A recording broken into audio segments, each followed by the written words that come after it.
సహజ నేచురల్కి స్వాగతం. అందరికీ మీకు జుట్టు విపరీతంగా రాలిపోతుందా? ఎన్ని షాంపూలు ఎన్ని ఆయిల్స్ వాడినా మీ జుట్టు రాలటం ఆగటం లేదా? జుట్టు సిల్కీగా స్మూత్గా కూడా ఉండడం లేదా? మన వంటింట్లో ఉండే మూడు వస్తువులతోటి మన హెయిర్ ప్యాక్ను షాంపూను మూడు సార్లు వాడేసరికి మనకు సరైన పద్ధతిలో సరైన విధంగా తయారు చేసుకుని వాడి చూడండి. మనకి వంటింట్లో దొరికే వస్తువులే కొంచెం టైం తీసుకుని వాడి చూడండి. రిజల్ట్స్ చూసి మీరే ఆశ్చర్యపోతారు. ముందుగా వంటింట్లో ఉండే 3 వస్తువులు ఏంటో చెప్తానండి. అది మనం హెయిర్ ప్యాక్ అన్నాను కదా, దాన్ని 2 భాగాలుగా చేసుకుని మొదటి భాగం హెయిర్కి అప్లై చేసుకోవాలి. నేను వీడియో లాస్ట్ వరకు చూడండి, మీకు డీటెయిల్స్ పూర్తిగా తెలుస్తుంది.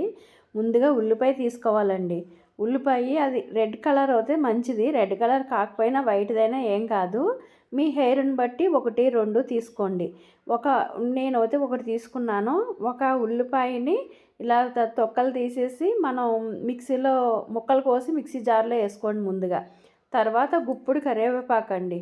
కరివేపాకు బెనిఫిట్స్ తెలిస్తే మీరు అంతా ఇంత కాదండి. కరివేపాకు చాలా మంచిదండి హెయిర్కి. మీరు ఈ 3 కాంబినేషన్లు, ఈ 4 కాంబినేషన్లో మీరు వేసుకుని ప్యాక్ చూడండి, మీరే రిజల్ట్ ఆశ్చర్యపోతారు. తర్వాత అలోవెరా అండి. అలోవెరా కట్ చేసిన వెంటనే మనం అది వాడుకోవద్దండి. ఆ ఎల్లో కలర్ పోయిన తర్వాతే మనం అది మిక్సీ చేసుకోవాలండి. అలా ఎల్లో కలర్ ఉండగానే మిక్సీ చేయటం వల్ల మనం దాన్ని వాడుకోవడం వల్ల మనకు ఉపయోగం కంటే దాని బెనిఫిట్స్ కంటే దాని ఎఫెక్ట్ ఎక్కువగా ఉంటుందండి. మంచిది కాదు మనకు ఆ ఎల్లో కలరు. ఆ ఎల్లో కలర్ తీసి తర్వాత ఇలాగా ఎల్లో కలర్ రాకుండా చూసి వాడుకోవాలండి. లేదా ఎలర్జీస్ కింద అవి వస్తుందండి ఆ ఎల్లో కలర్ ఉండటం వల్ల. కానీ ఈ అలోవెరా జెల్ కూడా హెయిర్కి చాలా కండిషనింగ్గా ఉపయోగపడుతుందండి. చాలా మంచిది. మీరు ఈ కాంబినేషన్లో రెడీ చేసుకుని చేసి చూడండి, రిజల్ట్ చూసి మీరే ఆశ్చర్యపోతారు. తర్వాత మన 3వ ఇంగ్రీడియంట్స్ ఏంటంటే పెరుగండి. పెరుగు కూడా మన హెయిర్కి చాలా మంచి ఉపయోగం ఉందండి. మన దాంట్లో ఉండే లాక్టిక్ యాసిడ్ వల్ల మన హెయిర్ని సున్నితంగా హెయిర్ చనిపోయిన మృత కణాలని సున్నితంగా తొలగించబడుతుందండి పెరుగు వల్ల. పెరుగు కూడా మనకి కండిషన్ లాగా ఉపయోగపడుతుందండి హెయిర్కి.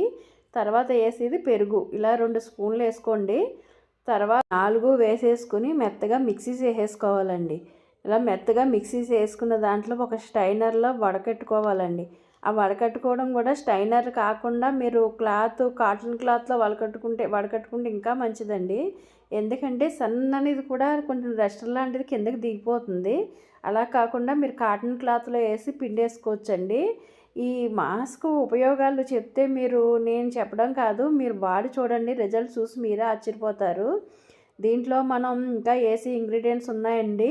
అవి వేసి ఇప్పుడు ఎంత అయితే లిక్విడ్ వచ్చిందో అంత లిక్విడ్ను 2 భాగాల కింద చేసుకోవాలండి. ఒక భాగాన్ని ముందుగా హెయిర్కి పట్టించుకోవాలండి. ఆ భాగాన్ని ముందుగా హెయిర్కి ఎలా పట్టించుకోవాలి, దాన్ని ఎంతసేపు ఉంచుకోవాలి హెయిర్ మీద, అవన్నీ నేను చెప్తాను. 2వ భాగంలో కూడా ఇంకోటి కలిపి మనం దాన్ని హెడ్ బాత్ చేయాలండి. అది కూడా నేను చెప్తాను. వీడియో లాస్ట్ వరకు చూడండి. మీకు ఈ వీడియో కనుక నచ్చితే కనుక సబ్స్క్రైబ్ చేసుకోవడం మర్చిపోద్దండి. మీకు ఇలాంటి వీడియోలు కావాలంటే మన ఛానల్లో చాలా వస్తాయండి. మన హెయిర్కి స్కిన్కి సంబంధించినవి, హెయిర్ గ్రోత్కి స్కిన్కి సంబంధించినవి చాలా వీడియోలు వస్తాయి. మీరు లైక్ చేయటం వల్ల ఈ వీడియోలు ఇంకా కొంతమందికి వెళ్తాయండి. నాకు ఇంకా కొంచెం సపోర్ట్గా ఉంటుంది. తర్వాత దీంట్లో కొబ్బరి నూనె వేసుకోవాలండి. మీరు కొబ్బరి నూనె బదులు ఆలివ్ ఆయిల్ వేసుకోవచ్చండి, బాదం ఆయిల్ వేసుకోవచ్చు, కాస్టర్ ఆయిల్ వేసుకోవచ్చండి. మీ ఇష్టం ఏదో ఒకటి. నేనైతే కొబ్బరి నూనె వేసుకున్నాను. ఈ కొబ్బరి నూనె కూడా జుట్టులోకి తొందరగా చొచ్చుకుని పోవటానికి కొబ్బరి నూనె సహాయపడుతుందండి. మనం చేసిన లిక్విడ్ హెయిర్కి బాగా లోపలికంటా చొచ్చుకుని వెళ్ళి మనకి అది ఉపయోగపడటానికి కొబ్బరి నూనె చాలా ఉపయోగపడుతుందండి. కొబ్బరి నూనె బెనిఫిట్ కూడా చాలా మంచిది కదండి మనకి చాలా వాటికి. తర్వాత నేను ఈ విటమిన్ టాబ్లెట్ ఒకటి వేసుకున్నానండి. ఈ విటమిన్ టాబ్లెట్ కూడా దానివల్ల మన హెయిర్కి జుట్టు ఊడటాన్ని తగ్గిస్తుందండి. ఈ విటమిన్ ఆయిల్ జుట్టు పెరగటానికి సహాయపడుతుందండి. మీరు ఈ కాంబినేషన్లో రెడీ చేసుకుని చూడండి. మీ హెయిర్ ప్యాక్ చాలా బాగా పనిచేస్తుందండి. ఇలాగ అన్నీ కలుపుకుని తర్వాత దీన్ని 2 భాగాలుగా చేసుకోవాలండి. సగం భాగమేమో చిన్న బౌల్లోకి తీసుకోండి, సగం పక్కన పెట్టుకోండి. ఆ సగం ఏం చేయాలో వీడియో లాస్ట్ వరకు చూడండి. నేను లాస్ట్ వరకు చూస్తే మీకు పూర్తిగా అర్థమవుతుంది.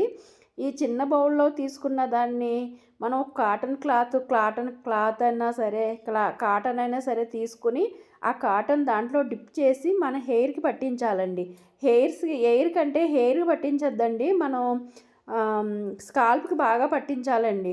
స్కాల్ప్కి బాగా పట్టి మనం కుదురుల దగ్గర అది ఆ కాటన్తో రఫ్ చేసినప్పుడు అది లోపలికి వెళ్ళటానికి తొందరగా లోపల అబ్జర్వ్ చేసుకుంటానికి సహాయపడుతుందండి. ప్రతి స్థలంతా కూడా ఈవెన్గా మనం ఆ కాటన్లో డిప్ చేసి రఫ్ చేయాలండి. ఇలా మనం మసాజ్ చేసినట్టు వేలుతో కూడా తర్వాత మసాజ్ చేసుకుంటే మంచిదండి. తర్వాత ఇప్పుడు నేను ఇంకో బౌల్లో ఉన్నది ఏం చేయాలో చెప్పాను కదండి.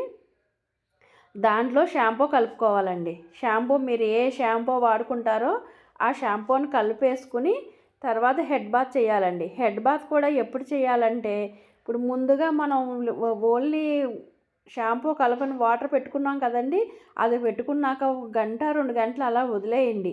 మీరు ఏళ్ళతోటి బాగా మసాజ్ చేసి అలా వదిలేసి తర్వాత 1 గంట తర్వాత హెడ్ బాత్ చేయండి. హెడ్ బాత్ చేసినప్పుడు షాంపూ కలుపుకుని హెడ్ బాత్ చేస్తారు కదా, ఇంకా మీరు ఇంకా మీకు ఇంక హెయిర్ మీద ఎటువంటిది ఆ స్మెల్ కూడా ఉండదండి. అసలు మీరు చాలామంది తెలియక ఉల్లిపాయ కలుపుతున్నాం కదా, స్మెల్కి మనం ఉండగలమా, హెయిర్ మీద ఉంచుకోగలమా అని. అసలు ఎటువంటి స్మెల్ రాదండి. ఈ 4 కాంబినేషన్లో కలుపుకున్నది స్మెల్ రాదండి. హెయిర్కి చాలా మంచిది.